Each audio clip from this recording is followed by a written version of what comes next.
Hey, welcome back to the channel. My name's Justin. Today I want to give you guys some tips on reviewing stuff for YouTube. If you want to start a YouTube review channel, or if you've been doing it for a while, just want to give you some of my thoughts and some of the, sticky situations I've gotten in and gotten out of and how you can avoid them if you want to continue doing this. So just take this for what it's worth. This is just my experience. Take it or leave it. So the first thing I want to mention is that if you're reviewing stuff for a long enough period of time and your channel grows enough so that you become noticeable in your niche, whether it is you're reviewing cars or cell phones, or in my case, you're reviewing drums, you eventually will be starting to be contacted by the companies that are in your industry. And just a quick little tip about working with people in your industry. You got to treat them like work friends because they are not really your real friend. You might talk to them for years and years in a row, but just understand you are using them and they are using you. All right. It's a two-way relationship. You kind of sort of have the same goals in mind, but not really. You're kind of at odds and also working together, as closely as you can while keeping that professional distance. The reason why I'm saying all this is that if you're trying to review stuff honestly, you're going to be saying some stuff that will sometimes make the people you're working with a little bit uneasy. So the way I try to do this is that I'm always honest in my videos, or at least I try to be.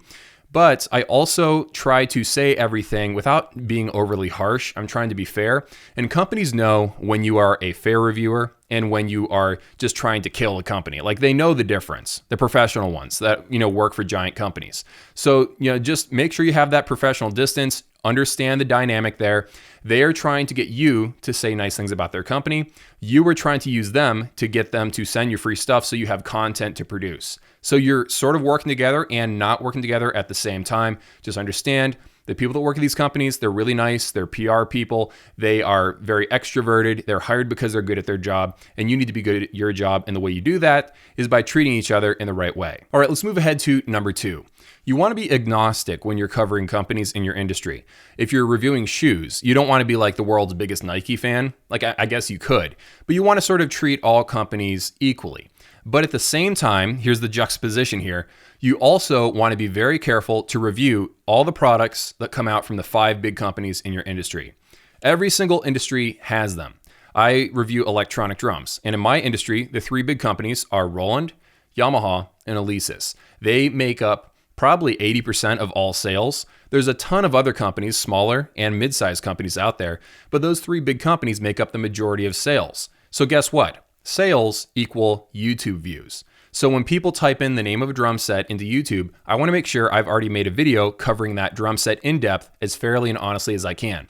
I'm not trying to sell people to buy those drums, because you want to make sure you're just giving information and your opinion. You're not trying to convince somebody to buy stuff, but you also want to make sure you're covering those 5 big companies. Now, here's the important thing to mention. You can't only talk about those companies. You also have to sprinkle in reviews of smaller and mid-tier companies, because otherwise your subscribers will get bored of seeing you just talk about this company over and over and over again. All right. So just try to be unbiased, but understand that most people want to know about the 5 big companies in your industry. The car industry has 5 big companies. The cell phone industry probably has 3 big companies. Every industry has a couple of big players that you need to cover in depth, because that's where your YouTube views will come from. Just make sure you have a hands-off approach, because you don't want to be seen as like some sort of fanboy for any of those big companies, because potential viewers will try to pigeonhole you as the guy that always talks about Nike or the guy that always talks about Ford. You don't want to be pigeonholed, but you still need to cover those companies in depth. The third thing I want to mention about being a reviewer of stuff on YouTube is that if you always make your videos off the cuff with no planning ahead of time, you can make more videos, but they won't be very good.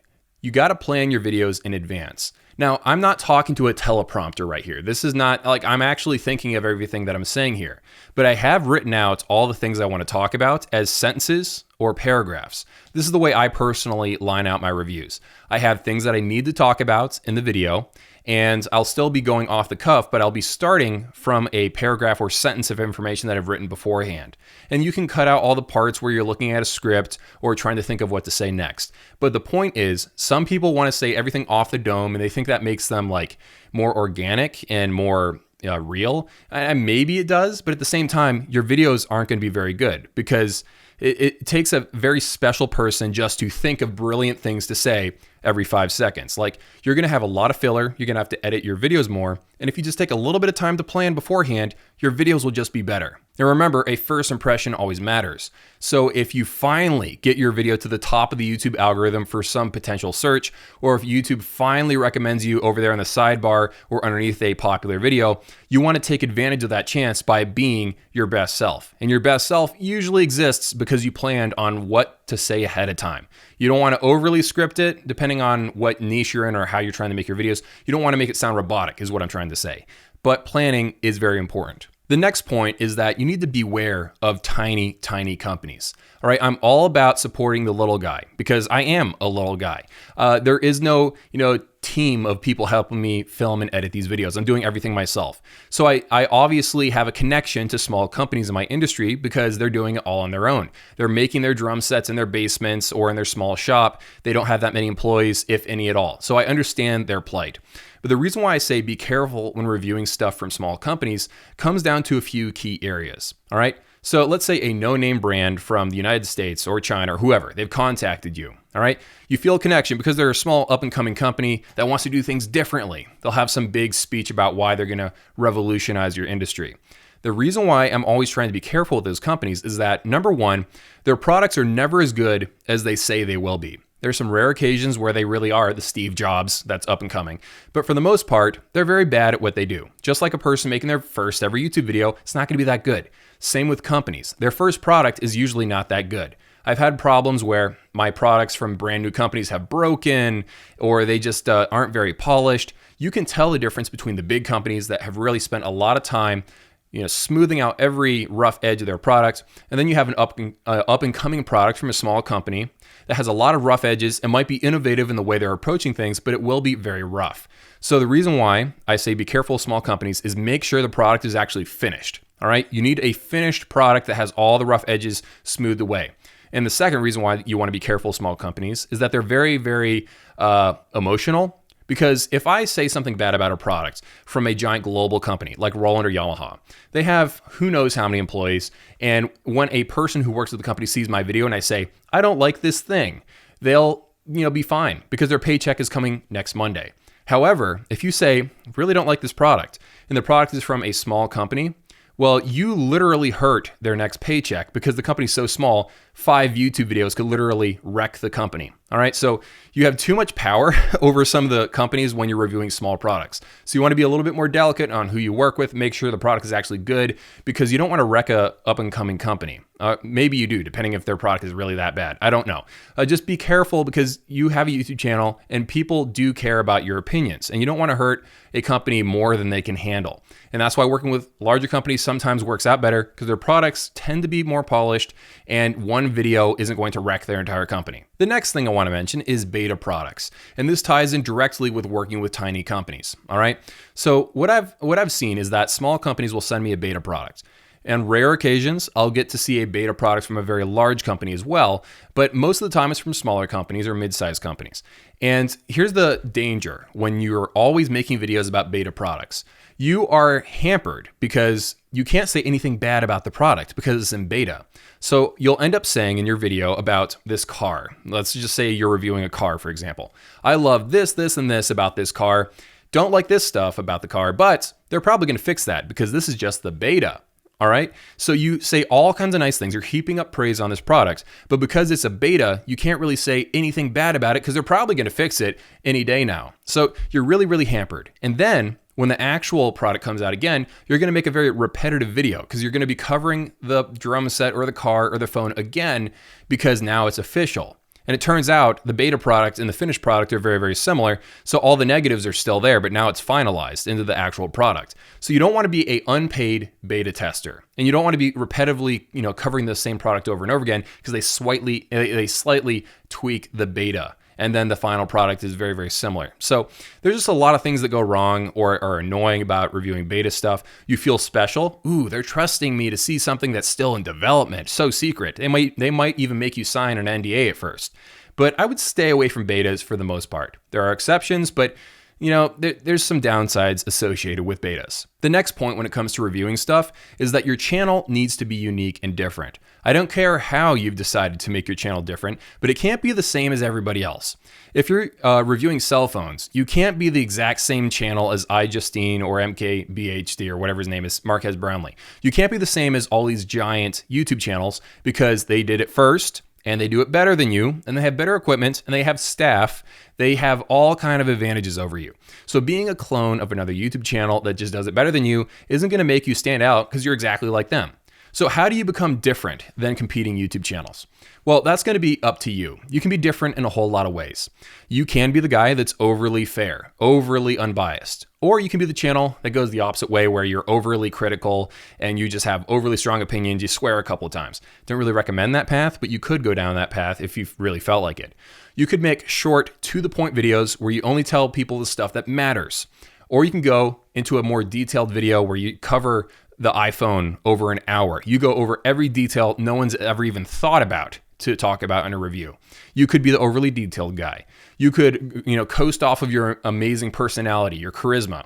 Or you could, I don't know, there's a lot of ways to do it. Some channels are known for their incredible B-roll of their products. Like there's a million ways to do this. You need to find an angle that makes you different. You can't be the same as everybody else because then you'll fade into the background. The next thing I want to mention is the whole big fish, small pond or giant pond, small fish. All right.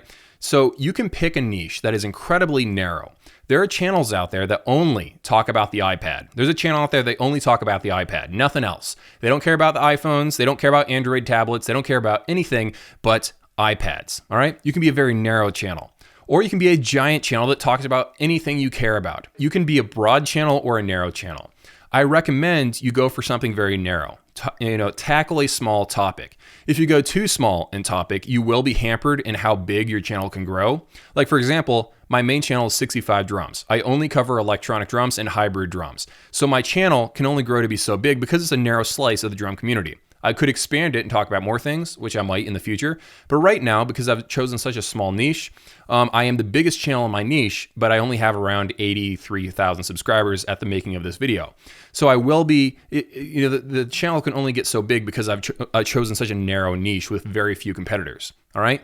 So here's the pros and cons here. If you choose a really small niche, you can dominate and you can be like the best, well-known, most famous person that's talking about your thing. Whether or not you only collect stamps from Indiana. That's your thing. You go that narrow. You will be the guy that collects stamps from Indiana and you will be world famous as being that.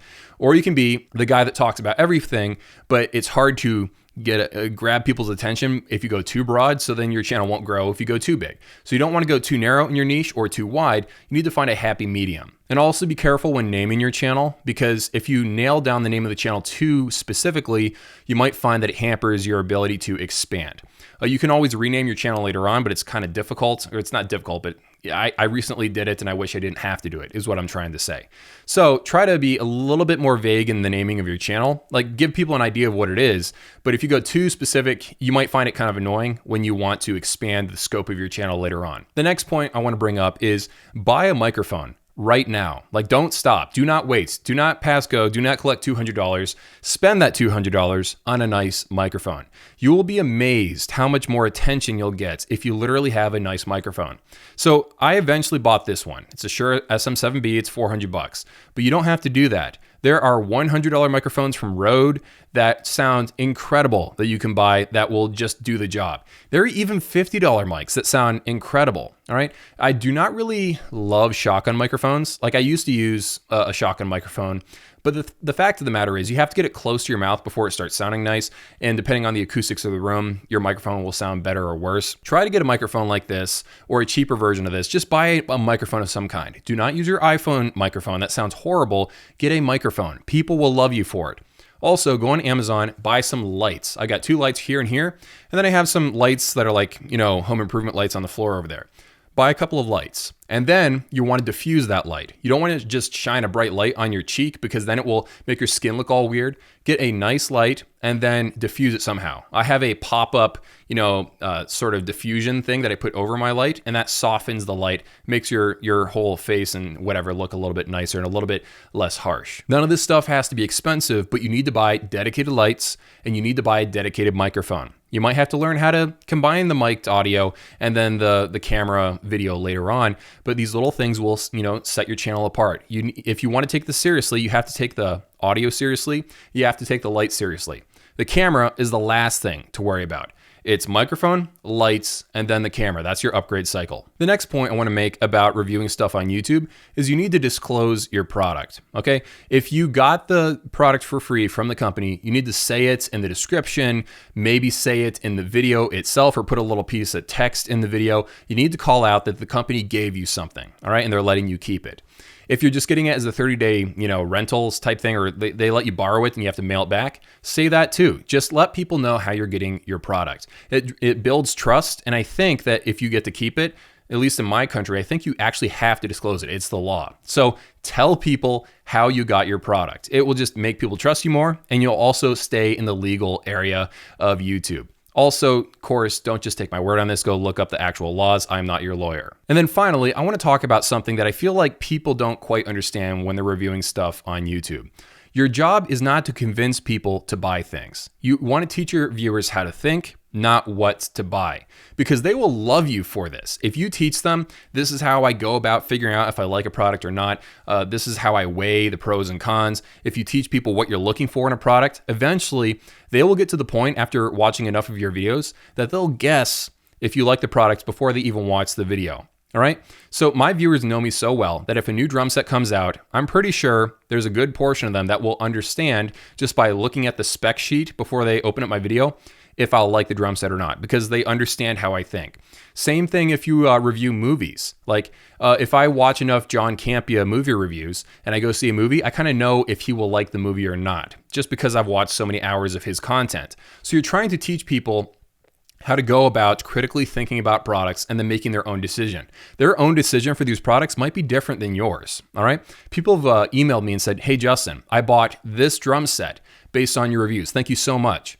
And I scratched my head and I'm like, I have never once told anyone to buy that drum set.